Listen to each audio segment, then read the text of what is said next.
In the peaceful folds of the Arkansas Ozarks, there was a man known to some as a leader, a protector. He wore a badge, carried a gun, and preached morality. But beneath the surface, there was something far darker.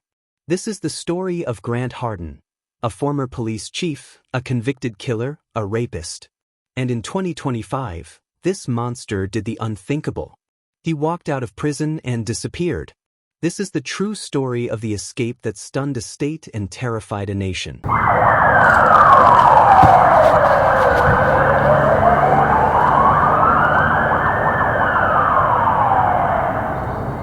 Grant Hardin was the kind of man towns trusted.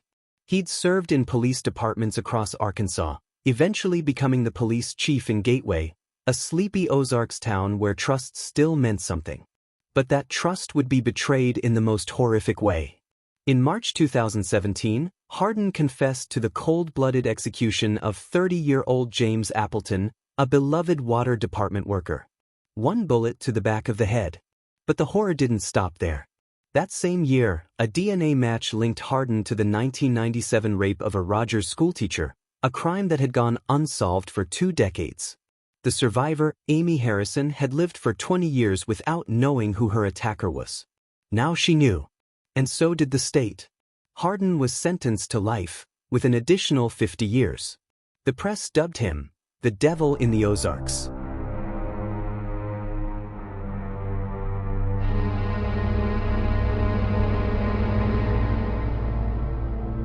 At the North Central Unit, a medium-security prison in Calico Rock, Hardin kept a low profile. He worked in the kitchen, never caused trouble. But behind those cold eyes, the plan was already forming. He memorized guard routines, studied blind spots, and noted which doors were left unlocked. Piece by piece, he crafted a disguise: black pants, a black shirt, a vest. He carved a fake badge from a soup can lid. His duty belt? Made from a torn Bible cover. He didn't just want to escape. He wanted to walk out as if he belonged there.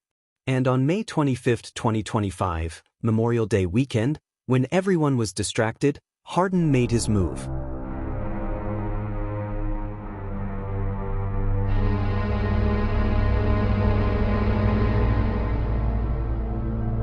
At 2:55 p.m., Hardin wheeled a utility cart to the loading dock, dressed like a corrections officer. No alarms. No panic. A kitchen supervisor, breaking protocol, let him into the dock unsupervised. From there, he pushed the cart to the prison gate. The tower guard saw a man in black. A vest. A badge. He assumed Hardin was a staff member. The gate opened. And just like that, Grant Hardin was gone. It took 20 minutes before anyone realized what had happened. By then, he was gone without a trace.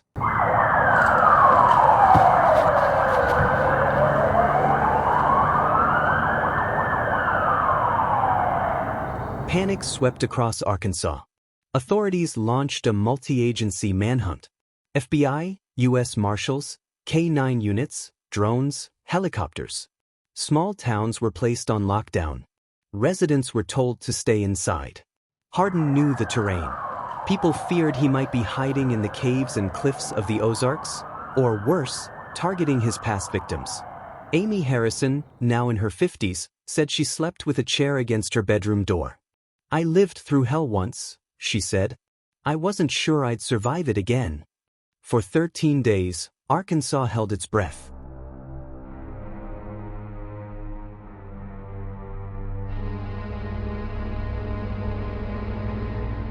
On June 6, 2025, the hunt ended. Just 2 miles from the prison, tracking dogs found a scent in dense brush.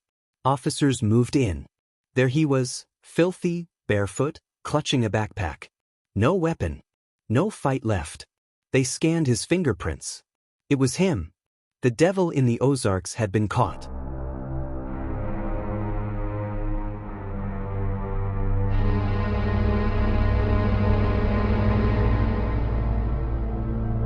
The public wanted answers. Why was a killer and serial offender placed in a medium-security prison?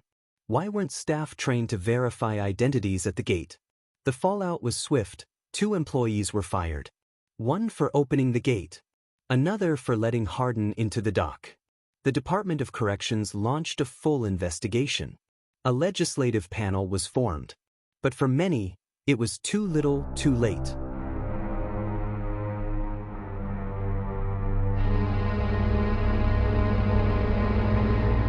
In Gateway, a family mourned James Appleton all over again.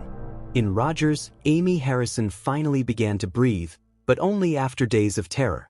The escape wasn't just a failure of policy. It was a wound reopened. A scar scraped raw. Grant Hardin's escape reminded the world, justice isn't always permanent. And evil can find its way back into the world, unless we stop it.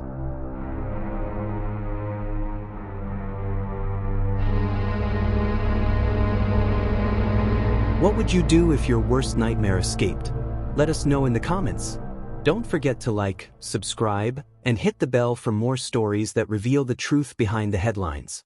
Until next time, stay safe, stay alert, and never underestimate the devil in the Ozarks.